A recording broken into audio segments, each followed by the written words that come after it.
Welcome back from the break. उम्मीद करते हैं आपका आज का ईद का दिन बहुत बहुत बहुत मज़े का गुजर रहा होगा। ईदियाँ तो आप सबने ले ली होंगी। बुशरा, आप ईदी लेके आई हैं? अली, मैं तो अभी आपसे ईदी लेना चाह रही हूँ। आपने लास्ट टाइम भी गोश्त पे खा लिया था, इस बार आपकी ईदी माफ़ नहीं करूँगी मैं। अच्छा, मुझे सही लास्ट टाइम याद है, हम मिल के ही प्रोग्राम कर रहे थे ईद का स्पेशल, और मैंने कहा था कि हाँ शाम तक मैं आपको ना गोश्त पहुँचा दूँगा, लेकिन ये ईद तो ईदी दिए बगैर तो पूरी नहीं हो पाएगी। ईदी तो देनी ही पड़ेगी। तो उम्मीद करती हूँ आप मुझे शो के बाद ईदी दे देंगे।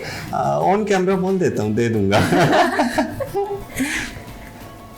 अच्छा, तो अगर हम बात करें हमारे अब के सेगमेंट की, ईद के, जैसे कि आपको पता है कि ईद का मौका ऐसा होता है कि लोग खुशियाँ बांटते हैं, एक दूसरे से मिलते जुलते हैं, अपनी पुरानी यादें ताज़ा करते हैं। जब पुरानी यादें ताज़ा करने की बात आती है तो हम अपने यूसीपी के एलुमनाइज को कैसे भूल सकते हैं।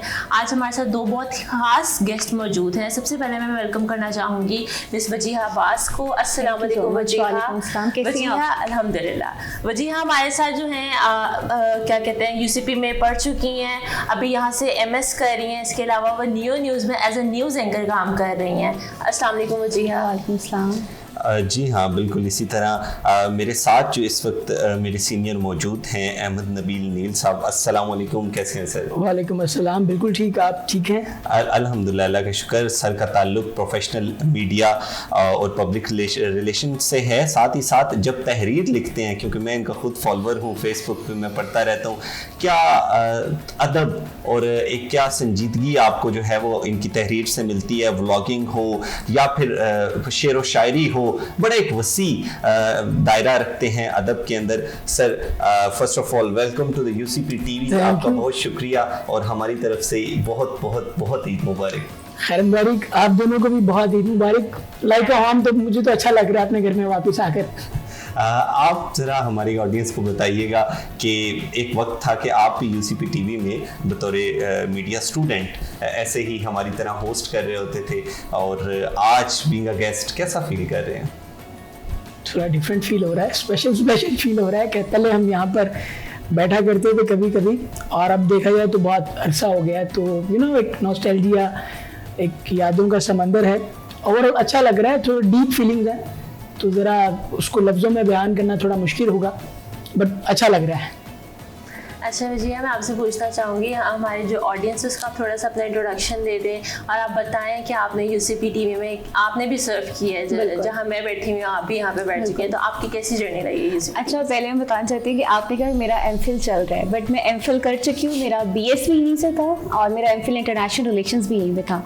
और मैं जब इधर एंटर हुई प्रोडक्शन हाउस में, एक नॉस्टैल्जिया हिट की है सारी अपनी, वो मैं तो बचपन ही कहूँगी। बीएस में हमें लगता था हम बहुत बड़े हो गए, लेकिन वो बचपन ही था कि सारी हमारी यहाँ पे यादें, हम यहाँ पे अपने सीनियर्स को देखते थे, फिर हम कहते थे एक दिन हम होस्ट करेंगे, फिर हमने यहाँ बैठ के होस्ट करना शुरू किया, फिर हम कहते थे कि हम गेस्ट बनकर आएंगे। तो मैं बीएस के 5th सेमेस्टर में थी when I started my first internship, और मैं तब से ही जॉब कर रही हूँ, and that's just because of UCP TV, क्योंकि मैंने बीएस के 1st सेमेस्टर के पहले वीक में ही यूसीपी टीवी ज्वाइन कर लिया था। End of course sir Irfan, mister बाब, इन्होंने इतनी चीज़ें सिखाई कि इनकी वजह से मुझे लगता है कि मैं मीडिया में इतनी जल्दी काम कर सकी हूँ, और जो मैं आज हूँ। और मैं अल्हम्दुलिल्लाह एक नेशनल लेवल पे न्यूज़ पे as a news anchor job कर रही हूँ। It's all because of UCP TV. ये कॉन्फिडेंस आपको बहुत दे देते हैं। मतलब मुझे याद है सर इरफान कहते थे ठीक है ये असाइनमेंट है, जॉब करो, जैसे मर्जी करो, करके आओ। उन्होंने हम पे इत्मीनान किया, और उसकी वजह से आज हम फील्ड में अपना नाम बनाने की कोशिश तो कर रहे हैं। नबील, जैसे मैंने एक्सप्लेन किया, आप बताइएगा कि जब स्टूडेंट टेन्योर था, एक स्टूडेंट पीरियड था यूसीपी में और मीडिया फैकल्टी में, और स्पेशली यूसीपी टीवी के अंदर, क्या एक्सपीरियंस रहा? मैंने यूसीपी में तो स्टार्टिंग से ही, लेकिन अगर मैं फील्ड की बात करूं तो 2nd सेमेस्टर से 2020 कोविड के डेट से तो मैंने डेली पाकिस्तान को ज्वाइन कर लिया था एज इंटर्न। तो तब से सिलसिला चल रहा था, न्यूज़पेपर में भी काम किया, टीवी चैनल में भी, फिर अपने कुछ चैनल्स बनाए, लेकिन साथ साथ यूसीपी की तरफ से सपोर्ट रहती थी हमें। इरफान साहब हैं, मेम्बर बाब हैं, यहाँ पर हमने कुछ शोज़ भी कंडक्ट किए हैं। मतलब जो भी हमारी असाइनमेंट्स होती थी तो वो उसमें बड़ा एक जो है ना वो हेल्प रही है। तो ये यूसीपी की इसमें बड़ी जो है ना कंट्रीब्यूशन है हर तरह से। तो डिफरेंट एक्सपीरियंसेस ले लेके अभी मुझे कोई 6 साल हो गए हैं मीडिया में। ग्रेजुएट हुए 3 साल हुए हैं, लेकिन मीडिया में काम करते 6 साल हो गए हैं। तो ये बस सिलसिला चल रहा है, और मुझे बड़ी खुशी हो रही है आप लोगों को देखकर, आप लोग हमारी तरह ही स्ट्रगल कर रहे हैं और इंशाल्लाह आप भी किसी बड़े अच्छे मुकाम पर होंगे जल्द इंशाल्लाह। बहुत शुक्रिया।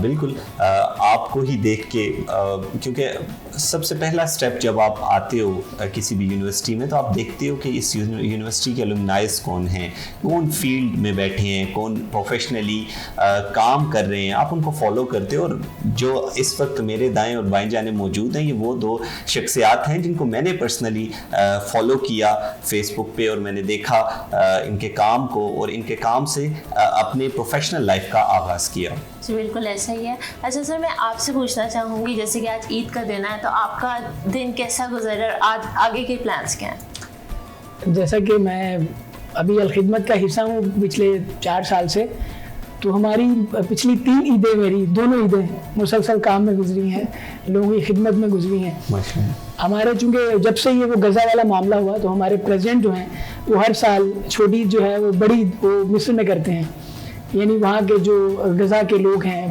अफेक्टेड हैं उनके साथ, वो फिर यहाँ बैठ के हम उनकी सारी जो है ना वो कोऑर्डिनेशंस देख रहे होते हैं, सारा कुछ मैनेज कर रहे होते हैं। बड़ी हमारी गुजरती है डिफरेंट सिटीज़ में, चूँकि हमारा बहुत बड़ा सेटअप है कुर्बानी का भी खिदमत का, तो पूरी दुनिया से डेलीगेशन आते हैं और वो कुर्बानी में ख़ुद पार्टिसिपेट करते हैं। तो हमारी जिम्मेदारी होती है कि हम उन्हें डिफरेंट सिटीज़ में लेके जाएँ, वो ख़ुद जो है ना वो सारा मॉनिटर करते हैं। तो हमारी तो काम में गुजरती है पिछली 3 सालों से तो ऐसा ही हुआ है। हाँ, उसके अलावा जो टाइम मिलता है वो फिर थोड़ा बहुत हम अपना भी वो दोस्तों के साथ और थोड़ा फैमिली के साथ एंजॉय तो करते हैं। क्या खूबसूरत काम अल्लाह की ज़ात आपसे ले रही है। और लोग सोचते हैं कि शायद मीडिया में आके आप मुल्क पाकिस्तान के लिए नहीं काम कर सकते या आम आवाम के लिए नहीं काम कर सकते। शायद बहुत से मिथ्स बने होते हैं मीडिया प्रोफेशन के बारे में, बट आप एक ज़िंदा मिसाल हैं कि कैसे आप अपना पॉजिटिव रोल प्ले कर सकते हैं सोसाइटी के लिए। अच्छा वजीहा, मैं आपसे भी सेम बात पूछूंगी कि आपकी ईद किस तरह से जा रही है और चांद रात कैसी गुजरी आपकी? मेरी बहुत अच्छी जा रही है और चांद रात भी बहुत अच्छी गुजरी है, बट अभी मैंने इसके बाद आपको पता है न्यूज़ एंकर्स को तो ईद वाले दिन भी ऑफिस जाना पड़ता है। इसके बाद मैं इंशाल्लाह अपने ऑफिस जाऊंगी और अपनी न्यूज़ डिलीवर करूंगी कि हमारी कोई ईद पे छुट्टी नहीं होती है। वजीहा, ये न्यूज़ एंकर्स जो होते हैं क्या ये भी स्पेशली निकलते हैं चांद रात को शॉपिंग करने? मुझसे लोग ये पूछते हैं, मैं कोई पिक्चर्स पोस्ट करूँगी, अच्छा आप लोग भी घूमते हैं, आप लोग भी कूल होते हैं। मतलब हम उन्हें बताते हैं कि देखिए 8 घंटे आप हमें स्टूडियो में देखते हैं, वो हमारी एक और लाइफ है, उसके पीछे हमारी एक और लाइफ है। मतलब मुझे बहुत से लोग हैं कि मैं जब न्यूज़ एंकरिंग गेटअप में होती हूँ, वो फ्लिक और वो बाल और वो मेकअप वो ड्रेस, तो बहुत से लोग मुझे पहचानते नहीं हैं। जैसे ही मैं वो एक्सटेंशन उतारूंगी मेरे छोटे बाल आ जाएंगे, मेरे कपड़े चेंज हो जाएंगे, बहुत से लोग मुझे नहीं पहचानते हैं। तो मैं उन्हें ये बताती हूँ कि भाई हमारी भी अपनी लाइफ होती है, हम भी इंजॉय करते हैं, हम भी फन करते हैं, बट ये कि हमारी ड्यूटी इस तरह की होती है कि जैसे अब इसी दिन आप जा रहे हैं दोपहर को 12 बजे, अगले दिन आपकी रात में 6 बजे ड्यूटी स्टार्ट हो रही है, तो जो शिफ्ट्स होती हैं फ्लक्चुएट होती रहती हैं। तो एक ये भी होता है कि न्यूज़ एंकर से कोई लाइफ नहीं होती, ये कुछ हद तक सच भी होता है। जैसे अब मेरा वीकली ऑफ आपके लिए ट्यूसडे को है, अब मेरे फ्रेंड्स का, मेरी फैमिली वालों का संडे को है, ठीक है, वो कोऑर्डिनेट करना बहुत मुश्किल हो जाता है, बट स्टिल एक जो शौक होता है वो लगन होती है तो करना पड़ता है। वो तो है, लेकिन एक जो चार्म है ऑन कैमरा आपको देखते हैं और बड़ी डेडिकेशन मिलती है, वो मतलब उन कुर्बानियों के बाद ही है। ईद की ये जो आज का दिन है इसका आगाज़ कैसे किया? सुबह सबसे पहले क्या खाया? मैं सबसे पहले उठी और मैंने जो घर में मीठा बना होता खीर खाई, घर वालों से ईदियाँ बटोरी और आप लोगों के पास आ गया। पता नहीं आप लोग ईदी देते हैं या नहीं देते हैं। अच्छा, मैं आपसे भी यही सवाल करना चाहूँगी कि जैसे अभी आपने बताया कि आपको अब ईद में भी काम करना पड़ता है, प्रोफेशनल लाइफ में जब आ जाते हैं तो जाहिर सी बात है इंसान की जिम्मेदारियाँ बढ़ जाती हैं, लेकिन जो स्टूडेंट लाइफ की ईद थी वो कैसे गुजारते थे आप? स्टूडेंट लाइफ के तो दोस्तों के साथ ही गुजरते थे, पहले दिन कहीं है, दूसरे दिन कहीं है, तीसरे दिन कहीं है, वो तो फुल ऑफ एंजॉयमेंट चलती थी, वो तो बिल्कुल एक इंटायर डिफरेंट वर्ल्ड था। और आपको जब पहले ईदियाँ मिला करती थी तो सबसे ज़्यादा ईदी किससे मिलती थी? लड़कों को कहाँ ईदी मिलती है? अब तो आप ईदी देने वाली एज में आ गए। लड़कों को कहाँ ईदी मिलती है? बचपन में बहुत साल हो गए हैं, हाँ, अम्मा अब्बा से तो मैं अभी भी ले लेता हूँ, वो तो मैं ना जिद करके आप ले लेते हो कि मुझे इतने दें, उनसे मिल जाती है और तो कोई देता ही नहीं अभी। नहीं, आप देते हैं बच्चों को? देनी पड़ती है भाई, ये मजबूरी है। आप हम लोग पिछली उस फेज में आ चुके हैं, हमें ईदियां देनी पड़ती है, लेकिन लड़कियों को मिल भी जाती है, लड़कियों को ये इनकी बात है, लड़कों को नहीं मिलती है। लड़कियों को कभी भी मिलती है, आपको मिलती होगी? मुझे बहुत ईदी मिली है, मुझे बहुत ईदी मिली है, और सिंस मैं हूँ भी एक बहन तो मुझे एक्स्ट्रा मिलती है। अच्छा, मेरी 3 बहनें, मुझे देनी पड़ती है। हम लड़के तो चांद रात से ड्राइवर बन जाते हैं और घर वालों को कभी शॉपिंग करवाने, कभी कहीं और कभी कहीं। इसका मतलब अली आपको भी ईदी नहीं मिलती? मुझे सच्ची नहीं मिलती मेरी, आप प्लीज रिक्वेस्ट। ये तो लड़कियों के साथ, लड़कों के साथ जाती है, लड़कियां इस मामले में आप अपनी भी माफ कर देने। नहीं, ये अच्छा बनता है ना यार, अच्छा बनता है, क्योंकि देखिए हम जो लड़के हैं, मजलूम लड़के, इनको कहाँ ईदी मिलती है, तो लड़कियों को चाहिए माफ कर देनी चाहिए ईदी, ना ले क्या हो जाए। जाकिर खान कहता है ना, लड़के अपने बारे में कभी बात नहीं करते, ना लड़कों के बारे में कभी कोई बात करता है। हमारे बारे में भी होना अभी भी ईदी की बात चल रही है। ये बात है, देखिए हमारे घरों के जो मर्द होते हैं उनको अपने कपड़ों से पहले होता है हमारी बहन के, हमारी बेटी के, हमारी बीवी के। मैंने कभी नहीं देखा किसी मर्द को अपनी शॉपिंग कर, उसकी क्या होगी, पहली तरजीह बीवी को शॉपिंग करवा दूँ, बच्चों को करवा दूँ, और मुझे बड़ा अच्छा फील होता है कि कितनी इंपॉर्टेंस देते हैं हम अपने घर की खवातीन को, कितना उनका ख्याल रखते हैं। और फिर मुझे कभी कभी होता है कि यार इनके लिए भी कुछ स्पेशल होना चाहिए, ये बात इन्होंने बिल्कुल ठीक की है। ये हमारे त्यौहार की खूबसूरती है कि लड़कियां हैं तो वो लड़कों का ख्याल रख रही होती हैं, घर के जो मर्द हजरात हैं वो उनको ख्याल होता है कि इनको शॉपिंग करवाई जाए, चांद रात को चूड़ियाँ लेके दी जाएँ। तो मेरे ख्याल से ये ईद इन इवेंट्स का नाम है, इन मूवमेंट्स का नाम है जो कि पूरा साल आपको याद रहते हैं। बिल्कुल अली, आपने बिल्कुल ठीक बात की। देखें, ईद अपनों से ही है। अगर मेरे कई दोस्त बाहर हैं, मेरे अपने खुद मेरे बड़े भाई बाहर होते हैं साउथ अफ्रीका में, मेरे करीबी दोस्त बाहर हैं, तो उनकी ईद क्या ईद है, वो बेचारे इतने उदास होते हैं, वीडियो कॉल पे बात चल रही होती है, तो तब फिर अंदाज़ा होता है कि यार ये जो हमारे अपने हैं बहुत बड़ी नेमत है। जो पास होते हैं उस तरह से हमें फील नहीं होता, लेकिन दूर जब हम होते हैं ना तो ईद अपनों से ही है। आप सो के ईद गुजार दें, आपको ईद का वो लुत्फ ही नहीं आता, वही आप अपनों से मिले, जो दावतें चल रही होती हैं। अब मुझे जैसे फील होता है, लास्ट ईद पे मैं हज़ारा में था, KP हज़ारा, कोई 5-6 दिन मैं हज़ारा साइड पे रहा हूँ, वो हरीपुर, मानसेरा, बटग्राम, मैं अकेला था वहाँ पर, काम से जाहिर है, बट वो भी था कि खिदमत कर रहे हैं, लेकिन मुझे बहुत ज़्यादा फील हो रहा था। फैमिली की भी बार बार कॉल्स आ रही हैं, सिस्टर्स इकट्ठी हुई हैं, तो फिर आपको फील होता है कि यार ईद अपनों से ही है। बिल्कुल जी, इस ईद के दिन को आप एक चीज़ महसूस करते हैं कि कुछ लोग हैं हमारे मुल्क पाकिस्तान में जो कि अपनी ईद अपने घर वालों के साथ नहीं मनाते, दूसरों की ईद को ईद बनाने के लिए, बेशक वो हमारी मुसल्लह अफवाज के ड्यूटी होल्डर्स हैं या फिर किसी भी इदारे से ताल्लुक़ रखने वाले, इवन मीडिया प्रोफेशनल्स, आप मतलब बीइंग एंकर जब ऑन कैमरा बैठते हैं, या और मीडिया प्रोफेशनल्स जो ईद शोज़ कर रहे होते हैं हमारी तरह, वो अपनी फैमिली से दूर होके अपनी ड्यूटीज़ सर अंजाम दे रहे होते हैं। तो इस ईद पे हमारा उन तमाम लोगों को भी सलाम है जो मुल्क पाकिस्तान के लिए अपनी ईद की कुर्बानी कर देते हैं। और हम लोग भी इवेंचुअली शाम को घर चले जाते हैं, बट जो हमारी फोर्सेज हैं वो लोग कितना अपने घरों से दूर बैठे हैं अपने। अब जैसे मेरे भाई आर्मी में, मैंने बहुत सी ईदें उनके बगैर गुजारी हैं, मैं उनसे बहुत ज़्यादा अटैच थी। और अभी आपको पता है रिसेंटली हमारे अफगानिस्तान से कॉन्फ्लिक्ट्स पे चल रहे हैं, वो हमारे सीज फायर नहीं हुए। कितने लोग हैं जिन्होंने ख्वाहिश की होगी कि इस ईद पर घर जाएंगे, बट वो नहीं जा पा रहे हैं, और मोस्टली वहाँ पर सिग्नल्स भी नहीं है, उनके घर वालों से बात भी नहीं हो सकेगी ईद के त्यौहार पर। कुर्बानी। हाँ, कुर्बानी। अच्छा वजीहा, जब आप प्रोफेशनल फील्ड में आई उससे पहले आपकी ईद कैसे गुजरती थी? उससे पहले तो बस यही कि घर चले जाना, घर फिरते रहना, ईदियाँ लेना, फ्रेंड्स साथ एंजॉय करना। अच्छा, मैं फ्रेंड्स के साथ ही फैमिली के साथ ज़्यादा एंजॉय करती थी, क्योंकि मेरी घर की ईद बड़ी हैपनिंग होती है। पहले दिन उसके घर जा रहे हैं, दूसरे दिन उसके घर जा रहे हैं, मुझे सही एक बड़ी सारी ईद होती है ना, तीनों दिन तैयार होना, सबके घर जाना, दावतें अटेंड करना। अब तो बस रात को जाकर सबको शक्ल दिखा देते हैं कि जी मैं भी हूँ यहाँ पर, मैं आ गई बस। जी, आप वो बचपन में जो मेहंदी लगवाते थे जैसे, तो अब बीइंग एंकर तो मुश्किल होता होगा वो नहीं। अच्छा, ऐसा कुछ नहीं है कि एंकर्स मेहंदी लगाते हैं, बट मुझे पसंद नहीं है, क्योंकि जब वो उतरती है तो बड़े अजीब से स्टेन्स लग जाते हैं, इसलिए मैं लगाती नहीं हूँ। ऐसी कोई मतलब नहीं है दो राय कि आपने मेहंदी नहीं लगानी। इवन न्यूज़ एंकर्स जो होती हैं मतलब ईद पर, वो प्रॉपर एक हैवी ड्रेसेस प्रॉपर ईद वाला गेटअप होता है, लग रहा है सॉलिड ड्रेसेस पहन बैठे होते हैं, मतलब उससे हमने कर्ल्स किए होते हैं, हमने शादियों वाले कपड़े पहने, फुल ईद वाली वाइब आ रही होती है आपको।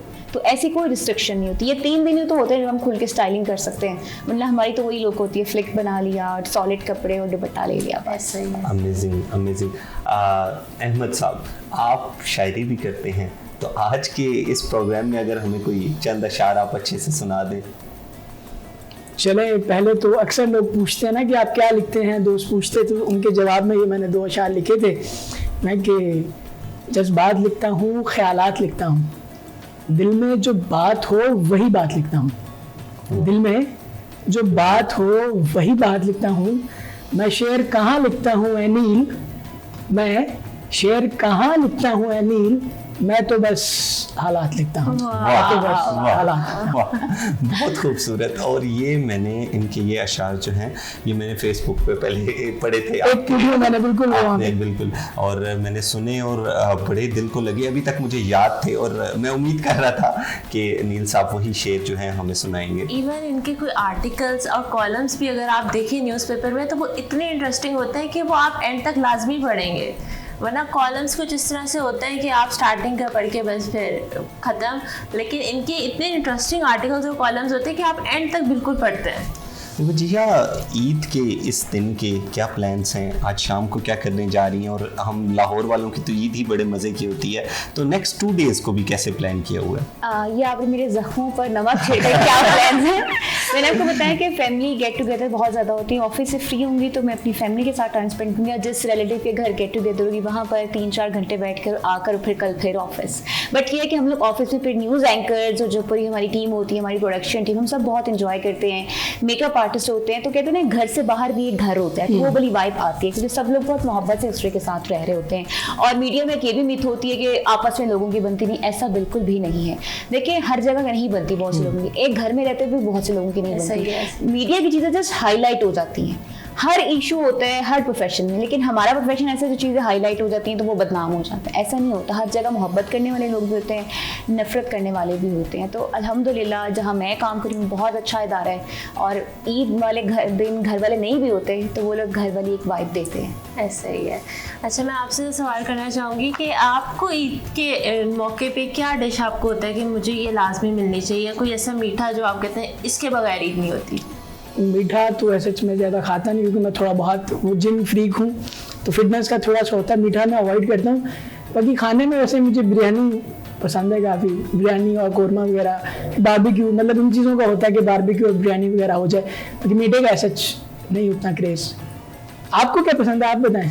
मुझे मीठे में से शीर खुरमा और खीर पसंद है। जैसे अली ने हमें लास्ट सेगमेंट में बताया था इनको सवैयाँ बहुत पसंद है, लेकिन मैं सवैयाँ इतने शौक से नहीं खाती। तो मेरा यही होता है कि सवैयाँ तो एक हमारा वो कहते हैं ना कि नेशनल डिश है ना, हर घर में बनती है। इवन मेरे घर में बेसिक फैमिलीज में ईदियाँ आती हैं लड़की ससुराल में, तो उसमें भी सवैयाँ आती हैं, टाइप कुछ एक रस्म भी है ना, ऐसे ही है। तो मेरे जो कॉलीग दोस्त और कॉलीग वगैरह एंगेज्ड हैं या वो भिजवारे होते हैं बड़े बड़े पैक करवा के धोने वगैरह, तो प्रॉपर एक रिचुअल है ना वो। तो इंशाल्लाह ये टाइम हम पे भी आएगा। खैर इंशाल्लाह वाली बात नहीं है, जब आना वो आ जाएगा, कोई ऐसी जल्दी नहीं है भाई। तब आपकी ड्यूटी बढ़ जाएगी, आप अभी घर वाली ड्यूटी तंग करें तब ट्रिपल ड्यूटी होगी। ये तो है। अहमद हमें बताइएगा, जैसे आपने बात की बिरयानी की तो मेरे मुंह में तो पानी आने लग गया, क्योंकि मैं तो सुबह जो है वो जैसे बता रहे थे सवैयाँ खा के आ गया हूँ। तो अभी जाने के बाद क्या प्लान है, सबसे पहले डिश क्या खाएंगे? अभी तो मैंने ज़रा एक ऑफिस का भी चक्कर लगाना है, जैसे आपको मैंने बताया हम ऑन ड्यूटी होते हैं, बट ये नहीं है कि फुल टाइम हम ऑफिस में हैं, चूँकि हमारा मीडिया कोऑर्डिनेशन का काम है तो घर से भी हम करते रहते हैं, लेकिन एक चक्कर लगाना ज़रूरी होता है। उसके बाद फिर शाम को फ्री होकर घर जाते हैं, तो फिर देखते हैं क्या करना है। अभी तो काम जो है ना वो सबसे पहले है। अच्छा, जैसे आपने बताया कि प्रोफेशनल लाइफ से पहले ईद सिर्फ दोस्तों के साथ लड़कों की ज़्यादातर होती है, तो चांद रात भी दोस्तों के साथ होती थी फिर? अच्छा, मैं ना इन मामलात में थोड़ा सा वो एक शाय टाइप नेचर है ना, तो मैं थोड़ा सा ना ये रश और इन चीज़ों से ना मुझे थोड़ी उलझन होती है, मैं नहीं निकलता हूँ। 14 अगस्त आया है या इस तरह के कोई ओकेजन होते हैं ना, मैं बाहर नहीं निकलता हूँ। ये रश मुझे ना थोड़ा इरिटेट करता है, तो इसलिए मैं तो ये चांद रात और इन जगहों पर नहीं जाता हूँ। घर वालों को भी कहता हूँ अगर शॉपिंग करनी है तो टाइमली आप कर लें, रश से पहले। बिल्कुल ऐसे ही होता है कि बाज़ारों में बहुत ज़्यादा चांद रात को रश होते हैं, इतना कि पाँव रखने की भी जगह नहीं होती। और फिर भी मुझे हैरानी होती है, मेरा हाल 1-2 साल पुरानी बात है, मुझे किसी एमरजेंसी के तहत मैं अपनी सिस्टर को लेकर जाना पड़ गया। वो भी चांद रात नहीं थी, 1-2 दिन पहले की बात थी। इतना रश है कि लोगों में लोग बज रहे हैं और फिर भी लोग आ रहे हैं। मुझे हैरत होती है यार, मतलब बिल्कुल बुशरा की तरह आप 7 दिन पहले शॉपिंग कर सकते हैं, आप इस चीज़ को अंडरस्टैंड करें। मुझे भी पर्सनली आपको बताऊं अब तो महीना पहले कर लेते हैं भाई। मुझे भी बस वो शलवार कमीज स्टिच करवाना। लड़कियां भी मेन शॉपिंग पहले कर लेती हैं, चूड़ियां वुड़ियां जो होती हैं वो आखिरी दिनों में करती हैं। मैं ये समझता हूँ वैसे ये ईद की ब्यूटी है, चांद रात को लड़कियों को तो स्पेशली निकलना चाहिए, वो चूड़ियां नहीं वैसे ये तो बिल्कुल कहते हैं ना वो औरत पे ये चीजें जचती हैं, तो ये बनना संवरना तो एक थोड़ा सा ना एक होता है। हम चूंकि अभी हमारी लाइफ में कोई ऐसा है नहीं, जिन दोस्तों की है ना मैं देखता हूँ। ये तो आप टीवी पे कह रहे हैं ना। मैं हकीकत में भी कह रहा हूँ, टीवी पे मैं सच ही कहता ना। तो मैं ये कह रहा था कि दोस्त वगैरह हमारे जो लेके जाते हैं अपनी फैमिलीज को, तो वो एक बड़ा ना एक अलग सा वो डिनर्स कर रहे होते हैं बाहर में, वो गोलगप्पे अक्सर लोग खाते हैं, माँ तो मेहंदियाँ लगवा रहे होते हैं, बाद चूड़ियाँ पहनवा रहे होते हैं, बड़ी एक प्यारी खूबसूरत फीलिंग होती है। मुझे लगता है ये बड़ा आप लोग ब्लेस्ड हैं अगर आप इस काबिल हैं कि आप अपनी बीवी को, अपनी माँ को, अपनी बहनों को लेकर जा रहे हैं, उन्हें चूड़ियाँ दिलवा रहे हैं। अल्लाह ताला ने आपको बड़ा ब्लेस किया। अच्छा मैं तो समझता हूँ कि ना ये खुशी के जराए हैं। हाँ, कोई भी चीज़ आपको जो खुशी देती है ना वो एक ब्लेसिंग है। बिल्कुल ये सारा कुछ उसी मतलब आप गेट टुगेदर्स होते हैं ना आपके, आप बाहर डिनर के लिए जाते हैं, वो आप घर में भी खाना खा रहे हैं, लेकिन आप बाहर जब जाते हैं वो एक जो आप फीलिंग्स होती हैं आपकी, आप फैमिली आपके साथ है, जो एक खुशी की लहर दौड़ती है आपके अंदर, तो मैं समझता हूँ कि यही जो है ना मेन चीज़ है और करनी चाहिए ये चीज़ें। बिल्कुल ऐसी है। और वजिया अगर पर्सनली हम देखें तो अगर सोशल सिस्टम को भी स्टडी करें तो पाकिस्तान के ये जो मुख्तलिफ मजहबी और समाजी त्यौहार हैं ये बड़ी ब्यूटी हैं, हमें एक कॉज मिल जाती है वापस मिलने का, एक मिल बैठ के गपशप लगाने का। तो इस बारे में आप क्या कहती हैं कि ईद जो है वो, हम तो वो लोग हैं जो जंग को भी इतना एंजॉय करेंगे। ये तो फिर भी ईद है, रोजेदारों का तोहफा है, खुदा की तरफ से तोहफा है। हम तो जंगों को, ड्रोन्स को, मिसाइल्स को इतना एंजॉय कर रहे थे कि मुझे अभी भी याद है जब जंग खत्म हुई थी, पाकिस्तान जीता था इंडिया से, लोग कहते यार जंग क्यों खत्म होगी, अच्छा बड़ा शुगर लगा हुआ था, शुगर मेला लगा हुआ था। तो आप सोचो ईद को कितना एंजॉय करेंगे। और वहीं पर कुछ लोग हमारी सोसाइटी में कहते हैं ईद पे क्या एंजॉय करना, बड़े हो जो, मिच्योर हो जो। मुझे लगता है कि उनसे बड़ा कोई बेवकूफ नहीं है। आपको अल्लाह ने तोहफा दिया है यार, आप अल्लाह के तोहफा एंजॉय नहीं कर रहे, इससे बदकिस्मती क्या हो सकती है। आपको अल्लाह ने एक तोहफा दिया है। मुझे लगता है मैं इतनी बड़ी हो गई बट मेरे जो ईद की एक्साइटमेंट होती है भी बच्चों की तरह होती है, फुल तैयार होना, बार बार अपने कपड़े देखना। हालांकि मैं रात में जाके तैयार होती हूँ, दिन में तो ऑफिस होता है, लेकिन फिर भी मेरे अंदर का जो बच्चा होता है ईद पे सबसे ईदियाँ इकट्ठी करना, लड़ के ईद लेना, एंजॉय करना, वो कभी नहीं मरता। मैं अल्लाह से दुआ करती हूँ कि मेरे अंदर का जो ये बच्चा है कभी भी ना मरे, ये वैसे जिंदा रहना चाहिए। सिर्फ ना सिर्फ लड़कियों में, लड़कों में बिल्कुल ऐसे ही। हम लोग दुनिया की भाग दौड़ में, प्रोफेशनल लाइफ में आगे इस कदर बिजी हो जाते हैं ना। जैसे अभी हम एक साहब की बात कर रहे थे कि उनकी नेचर थोड़ी सी जॉब के हवाले से आप थोड़े चिड़चिड़े हो जाते हैं, तो चीज़ें ज़रूरी हैं कि आप अपना बच्चा जिंदा रखें ताकि आप वो सख्त ना हो जाए ना वक्त के साथ साथ। उस वक्त से डरना चाहिए कि जब आप प्रोफेशन के अंदर इतना बिजी अपने माइंड को कर दें कि आप अपनी पर्सनल लाइफ में भी ये महसूस करें कि शायद आप प्रोफेशन में घूम रहे हैं। बिल्कुल ऐसे ही। और मुझे लगता है कि अपने आप का ख्याल सबसे पहले रखना चाहिए। हमारे औरतों में खासकर क्या होता है, बच्चों में गुम हो जाती हैं, शौहरों में अपने आप को भूल जाती है। सबसे पहले औरत को एक अपना ख्याल रखना चाहिए, अपनी सेहत का। आप अपने आप का ख्याल रखेंगी और सिमिलरली मर्दों के लिए भी उनको भी अपना ख्याल रखना चाहिए। अपना ख्याल रखेंगे तो कल को अपनी फैमिली को संभालेंगे। तो सबसे पहले ये कोई सेल्फिशनेस नहीं होती है, अपने बारे में सबसे पहले सोचना चाहिए। उसके बाद अगर अपने आप को सेहतमंद रखेंगे, अपने आप को फिट रखेंगे, अपने आप को हैप्पी रखेंगे तो आप अपने बच्चों को हैप्पी माहौल दे सकेंगे। आप चिड़चिड़े होंगे, आप ऑफिस से आएंगे, आपका मूड बना होगा, आपके बच्चे आपको देख के सहम जाएंगे। ये एक हेल्दी फैमिली नहीं होती। हेल्दी फैमिली में बहुत जरूरी होता है, जो मुझे लगता है हमारे बचपन में कहीं ना कहीं लैग थी। अच्छा भैया, मैं आपकी बात में, आपने बिल्कुल सही कहा, मैं इसमें एक ऐड करना चाहूँगा। अच्छा, हमें ये लगता है कि हम ना उनका केयर कर रहे हैं, यानी हम उनकी केयर कर रहे हैं, लेकिन अगर आप उसको ब्रॉडर रिस्पेक्ट में देखें तो अल्टीमेटली वो केयर नहीं है। आप वक्ती तौर पर जो है ना खुद को बीमार कर रहे हैं और अपने से जुड़े जो लोग हैं उनको भी परेशान कर रहे हैं। हमारी माएँ जो क्या करती हैं, अपना उन्होंने ख्याल नहीं रखना होता, दिन भर काम है, मेडिकेशन को निगलेक्ट कर रही हैं, डाइट प्रॉपर नहीं ले रही हैं। जब बाद में आप बीमार होते हैं तो वो भी तब बताती हैं जब बर्दाश्त खत्म हो जाएगी, तब आके बताएंगी कि मुझे ये मसला हो गया है, मुझे तकलीफ हो रही है। पर्सनल हाइजीन बहुत जरूरी है। I have seen the families जहाँ अब वालिद साहब जो नौकरी से वापस आते हैं, बच्चे सहम जाते हैं, बच्चे डर जाते हैं कि अबू आ गए। बच्चों के दिलों में डर होता है, ऐसा माहौल अपनी फैमिली को। और कहीं ना कहीं हमने भी ये चीज़ें बचपन में फेस की हैं। कहीं ना कहीं हमने भी फेस किया कि हम डर सभी करते हैं, शायद फैमिलीज में तो सब करते हैं। बिल्कुल ऐसे ये मुआशरे का वो एक रंग बन जाता है जिसको नस्ल दर नस्ल वो जो है वो लेके चला जाता है। मेरा ख्याल से अब की जो जनरेशन है या अब के जो पेरेंट्स है वो पेरेंटिंग को थोड़ा चेंज कर रहे हैं। लाइट मोड में है। मुझे अली भाई ये लगता है कि हम ना हमारी ज़िंदगी में ठहराव नहीं है। ठहराव बहुत ज़रूरी है। ठहराव आपको ना थोड़ा समेटने में मदद देता है। आप थोड़ा ना रिलैक्स रहते हैं। हम भाग दौड़ में लगे रहते हैं, खुद के साथ हम टाइम नहीं स्पेंड करते हैं। मतलब हम में से कोई ऐसा बंदा है कि रोज़ाना आप सोने से पहले कुछ 10 मिनट अपने साथ बिताएं, आप फ़ोन को साइड पे रखें, आप थोड़ा सोचें मैंने दिन भर क्या किया, मुझे क्या करना चाहिए था, क्या गलत हुआ। हम तो मी टाइम भी करते हैं तो उसमें भी फोन यूज कर रहे हो। ये चीज़ें जो है हमें ना थोड़ा एग्रेशन की तरफ लेके जाती हैं। हर टाइम बेसुकूनी है और ये थोड़ी मेरा ख्याल है कि थोड़ा ठहराव होना चाहिए। और ज़रूरी है। मैं ये समझता हूँ कि इस ईद पे मतलब आप हमारी तरह एक रूटीन लाइफ से हट के इस इवेंट को एंजॉय कर रहे हैं तो इस चीज़ का अहद करना चाहिए कि हमें अपनी ज़ात के लिए, अपनी सोल के लिए वक्त निकालना चाहिए। अपने लिए रात को सोने से पहले, स्क्रॉलिंग से भी पहले आप कम से कम अपने लिए कुछ वक्त निकालें, सोचें, रिलैक्स हों, अपनी बॉडी, अपनी सोल को रिलैक्स करें। प्रोग्राम को थोड़ा लाइटर मोड पे लेके जाती हूँ। वजीहा, मैं आपसे एक रैपिड फायर का सेशन करूँगी। तो मैं आपसे आपको 2 ऑप्शंस दूंगी, आपने एक ऑप्शन से, और अगर दोनों ही नहीं एक्सेप्टेबल हुए आपको जो दिल चाहे आप वो बता सकती हैं। अच्छा, मीठे में ईद पे शीर खुरमा या सेवियाँ? शीर खुरमा। चांद रात पे शॉपिंग करना या चांद रात पे मेहंदी लगाना? मेहंदी लगाना।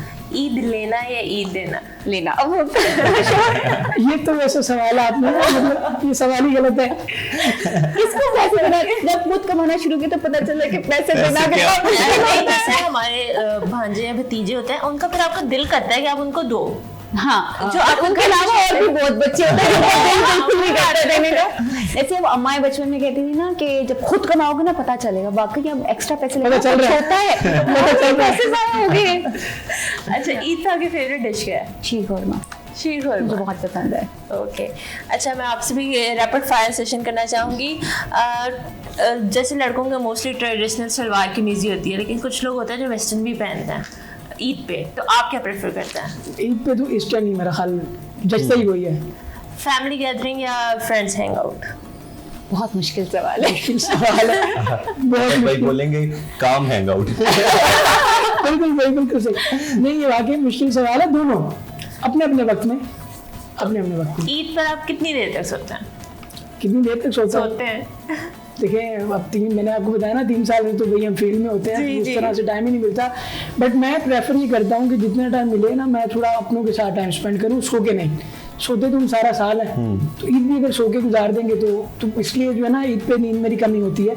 ये मैसेज मेरे उन स्पेशल दोस्तों के लिए है जो ईद पे सारा दिन सोते हैं, मुझे कहते हैं कि रात को मिलेंगे। मैं भी अपने दोस्तों से कहना चाहूँगा कि भाई सो के ना गुजारा करो। लोग कहते हैं भाई ईद है सोने के लिए, अरे सोने के लिए ईद नहीं होती, ईद अपनों के साथ टाइम स्पेंड करने के लिए होती है। हम सारा साल काम ही कर रहे होते हैं यार, अपनों के साथ यही तो मौका होता है, तो सोना नहीं है, सोना नहीं है, तो ना अपनों के साथ ईद गुजारे। आप लोग अपनी ईद कैसे गुजारते हैं? आप लोगों ने हमसे तो पूछ लिया, आपके क्या क्या प्लान्स हैं, हमें ये तो बताएं। हमारे भी यही प्लान्स होते हैं कि जैसे आपस में सारे मिलजुल रहे होते हैं, ऑब्वियसली सारे अपने होम टाउन जाते हैं, फिर लोग आपके घर आ रहे होते हैं, आप लोगों के घर जा रहे होते हैं, बस इसी तरह से चलता रहता है। आपका भी? वजिया, मैं तो मतलब ये जो छुट्टियां होती हैं ना यूनिवर्सिटी से स्पेशली, मैं फुली यूटिलाइज करता हूँ। ईद दोस्तों के साथ ज़्यादा गुजारता हूँ, घर वालों के साथ भी मॉर्निंग घर वालों के साथ ही होती है, और बड़े भाई भी पाकिस्तान आए होते हैं, सब फैमिली मिलजुल के बड़े मज़े की ईद गुजारते हैं। और हमने हमेशा टूर प्लान किया होता है क्योंकि हम थोड़े टूरिज्म वाले लड़के हैं। जैसे ही मुझे फुर्सत मिलती है ना, मैंने आपको जैसे बताया मैं लास्ट ईद पे हज़ारा था, 6 दिन मैं काम के सिलसिले में रहा हूँ, मैं वापस आया हूँ, अगले दिन मैं कश्मीर निकल गया दोस्तों के साथ थोड़ा रिलैक्स करने के लिए कि भाई ये ज़रूरी है। तो मैं तो कोशिश करता हूँ कि बाइक पे ट्रैवल करूँ, जितना ट्रैवल कर सकूँ। हाँ, बड़ा मज़ा आता है, और हमारे तकरीबन दोस्त होते हैं, हम 10-12 बाइक्स होते हैं और मिल के हम सब ट्रैवल करते हैं और बड़ा मज़ा आता है इस चीज़। ये तो है वैसे बिल्कुल, ट्रैवलिंग की एक अपनी चार्म है, और ट्रैवलिंग तो ये कुछ हम जो जेंजीज हैं स्पेशली, इनकी लाइफ में ये एक हर इवेंट, ईद के इवेंट में एक नई चीज़ आई है, ट्रैवल करना। पहले ईद मनाई जाती थी घर में, सारी फैमिली मिलते जुलते थे। अब शायद मैक्सिमम लोग जो है वो ईद के दूसरे तीसरे दिन टूर्स पे निकल जाते हैं। बिल्कुल एग्री।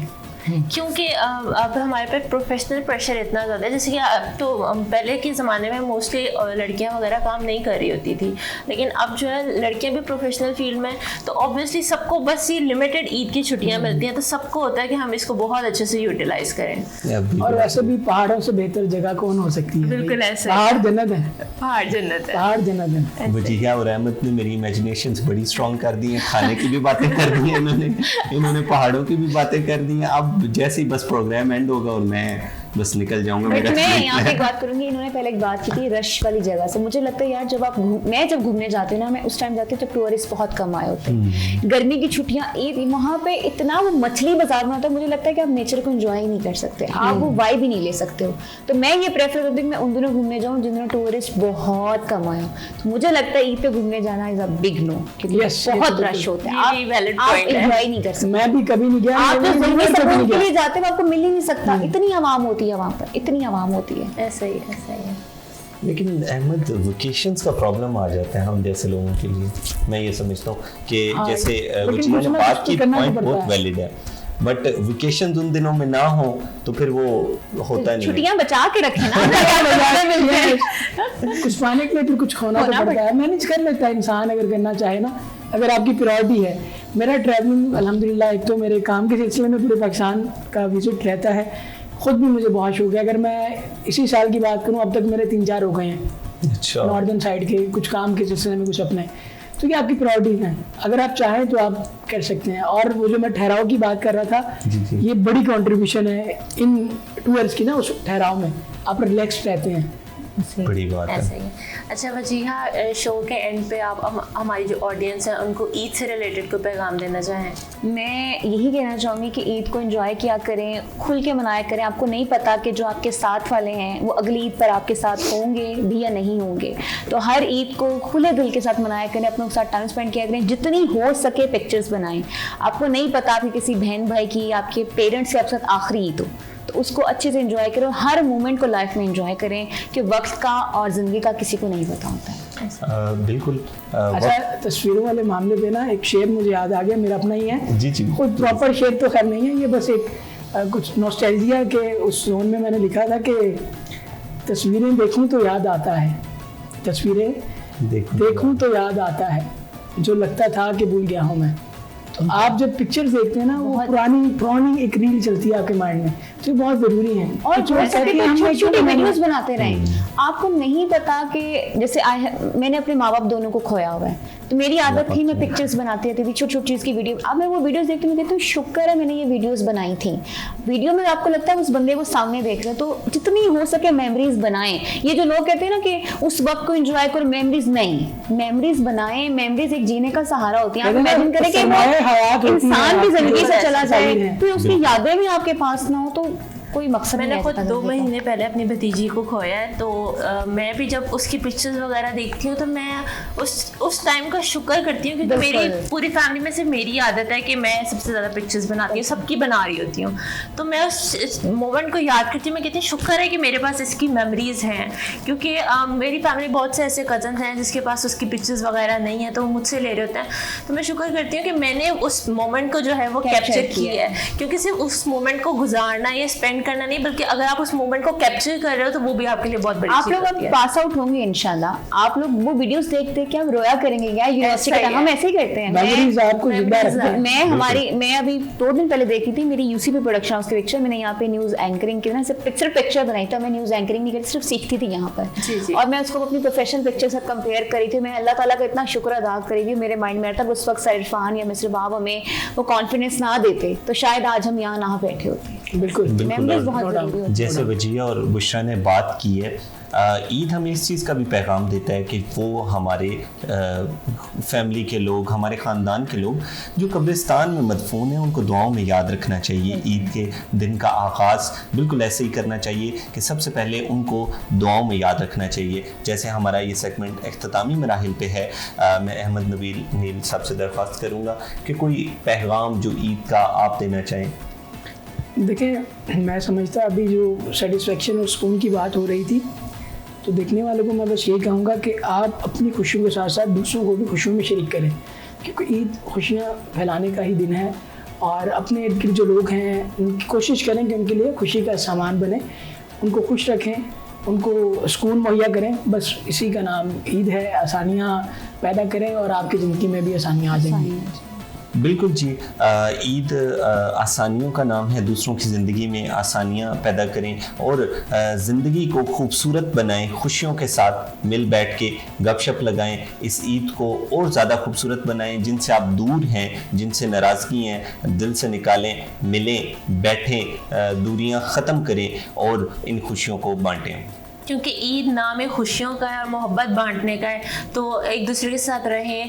अपने जो दिलों में तकलीफ़ें हैं, रंजिश हैं, एक दूसरे को जो नफ़रतें दिलों में लेके बैठे हुए उनको ख़त्म करें और एक दूसरे के साथ मिलें और ईद इंजॉय करें। जी बिल्कुल। प्रोग्राम को इख्तिताम पे लेके चलूँगा। अहमद नबील नील, आपका बहुत शुक्रिया, आपने यूसीपी आपका टीवी को शुक्रिया हमें बुलाने का। हमें ये उसने वजीहा ने कहा कि नॉस्टैल्जिया हिट किया, तो मैं भी जैसे ही प्रोडक्शन हाउस के अंदर एंटर, वो एक अलग ही फील थी। मतलब फील्ड में हम, चूँकि हमारा काम ऐसा है, रोज़ाना हम किसी न किसी चैनल में होते हैं, स्टूडियोज में होते हैं, तो कभी ये फील नहीं आई। तो ये आपका शुक्रिया कि हमने अपनी, और इंशाल्लाह एक दिन आप दोनों भी यहाँ गेस्ट बनकर बैठे होंगे अपनी जुड़ी। इंशाल्लाह। वजीहा, आपका बहुत शुक्रिया, आपने अपनी प्रोफेशनल लाइफ से स्पेशल वक्त निकाला। आपका भी बहुत शुक्रिया, आप लोगों ने मुझे इनवाइट किया, इतने ज़्यादा लुमिनाइज में से आपने मुझे चूज़ किया, थैंक यू सो मच। आपका शुक्रिया। इसी के साथ ईद की ये ट्रांसमिशन है वो इख्तितामी मराहिल की तरफ जा रही है और अपने तमाम देखने वालों को पैगाम देना चाहूँगा कि मुल्क पाकिस्तान के लिए अपना हक बेहतर तरीके से अदा करें, अपनी ज़ात के लिए, अपनी फैमिली के लिए इस ईद पे खुशियाँ बांटें। जो गुजर गए हैं उनको दुआओं में याद रखें। इसी के साथ अपने मेज़बान अली हसन को दीजिए इजाज़त। अल्लाह हाफ़िज़।